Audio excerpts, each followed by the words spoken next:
আসসালামু আলাইকুম। আবার ফিরে আসলাম আপনাদের মাঝে। কাচ্চি রান্না করব। ছটখাটে কীভাবে কাচ্চি রান্না করে। যে আগে আমি মাংসটা কাচ্চির মশলা দিয়ে সব উপকরণ দিয়ে মেখে 2 ঘন্টা যাবত রেখে দিয়েছিলাম। এখন এটা শুধু তেল আর আদা রসুন দিয়ে বাগার দিয়ে তারপরে যে গরম পানি ফুটন্ত পানি দিয়ে দিয়েছি যেটার মধ্যে।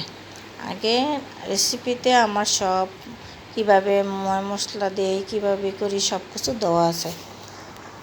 এখন আমি শর্টকাটে দেখাবো, শর্টকাটে করব, সেটাই একটু হালকা পাতলা দেখালাম। এটা আমি সব উপকরণ মানে কাচ্চির মশলা, এই যে এখন একে চিকেন কিউব বলে মানে ম্যাগি মশলা, ওইটা দিলাম। আর প্রথমে একটু টেস্টি সল্ট দিয়ে দিছি, হালকা একটু টেস্টি সল্ট দিয়ে দিলাম, মানে 1 চা চামচের 4 ভাগের 1 ভাগ টেস্টি সল্ট। আর চিকেন কিউব দিয়ে দিলাম 2টা, যেহেতু এর মাংস আছে 3 কেজির মতন মাটন আছে। এটাকে সৌদি আরব বলা হয় লাবা খ্যাফসা বলা হয়, যেহেতু খাসির মাংসটা রান্না করলে লাবা খ্যাফসাই বলে এটাকে।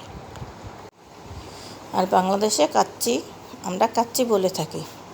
সেটাই এখানে এই যে রেসিপিতে দেখানো হবে, এই যে রেসিপিতে দেওয়া আছে।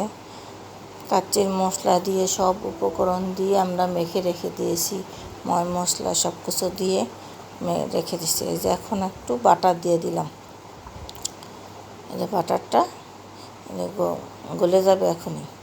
যে বাটার গলা হয়ে গেছে সর্বশেষ, এখন একটু ফাঁকি দুধ গুলিয়ে এখন এটার মাঝে ফাঁকি দুধ গুলিয়ে এটার মাঝে দিয়ে দিলাম, তো কালারটা সুন্দর আসবে। ফাঁকি দুধও আপনারা দিবেন 4 টেবিল চামচ, 6 টেবিল চামচ দিবেন, যেহেতু এখানে মাংস আছে 3 কেজির মতন।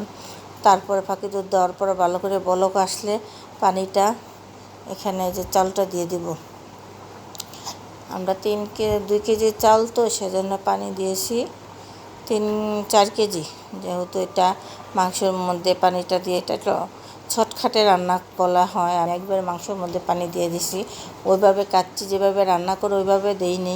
ডিম জাল ওটারটা অনেক সময় লাগবে, সেই জন্য এইভাবে ছটখাটে তাড়াতাড়ি রান্না করবো বলে এভাবে রান্না করতেছি।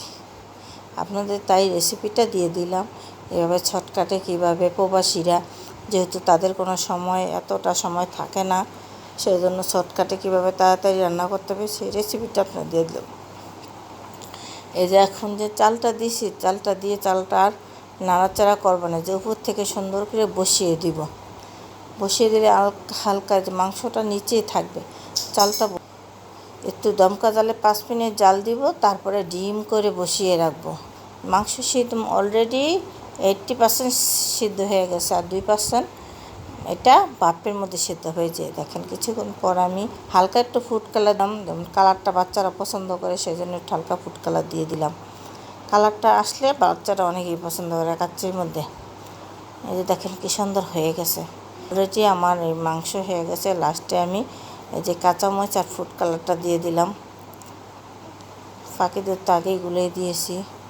সব উপকরণে দেওয়া হয়েছে, কাচ্চির মধ্যে যা যা উপকরণ দেওয়া হয় আমার আগের রেসিপিতে সবগুলো দেখানো হয়েছে, কীভাবে উপকরণটি দেওয়া হয়, কীভাবে মাংস রেখে রাখা হয়, সবগুলো উপকরণ আগের রেসিপিতে দেওয়া হয়েছে। দেখেন আমার কাচ্চি হয়ে গেছে। লাস্ট পর্যায়ে কিশমিশ আর যে পেঁয়াজটা বেরেস্তা করে রেখে দিয়েছিলাম, ওইটা আমি একবার দেখাইছি পেঁয়াজ বেরেস্তা কীভাবে করতে হয়। এই যে পেঁয়াজ বেরেস্তা আর কিশমিশটা হালকা লাস্টে দিয়ে ভেজে যে লাস্টে দিয়ে দিই এটা।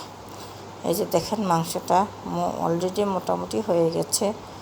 এই যে মাংস এখানে রান্না হয়ে গেছে, অনেকে সফট হয়েছে, অনেকেই খেতে মজা হয়েছে, পারফেক্ট হয়েছিল সব। যে কালারটাও কম্বিনেশন শুনে যে রান্না করছে, রান্নাটা আমাদের খেতে অনেক মজা, সবাই সাথে শেয়ার করছি, খাওয়া দাওয়া করছি। আর যারা না আসছে তাদেরকে এই যে ফ্রাই করা হয়েছে। ফ্রাই রেসিপিতে আমার পেজে দেওয়া আছে ফ্রাই করা হয় এখানে, তাই ফ্রাই রেসিপিটা দেখাই নাই। আর কাচ্চিটাও পুরোপুরি দেখালাম না, হালকা পাতলা দেখালাম। এখানে যে ফ্রাই করছি, তারপরে সরে কেটে নিয়েছি বিট লবণ আর লবণ দিয়ে হালকা করে পরিবেশন করব। এই যে এখানে সবাইকে পরিবেশন করছি, সবাই খাওয়া দাওয়া করতেছে। কীরকম আপনাদের একটু কমেন্ট করে জানাবেন। এই যে সবাই একসাথে খাওয়া দাওয়া করতেছি আমরা, আপনারা দেখে জানাবেন। সবাই ঘুরে আসার পর রাতে খাওয়া দাওয়াটা করতেছি। এই যে দেখেন সবার সাথে খাওয়া দাওয়া করতেছি। বাচ্চাদের যে যেখানে জায়গা পাইছে সেখানে বসে খাওয়া দাওয়া করতেছি। আপনারা সবাই একটু কমেন্ট করবেন, কমেন্ট করে জানাবেন কালো এই রেসিপিটা সবার সাথে শেয়ার করবেন। ভাই আসসালামু আলাইকুম।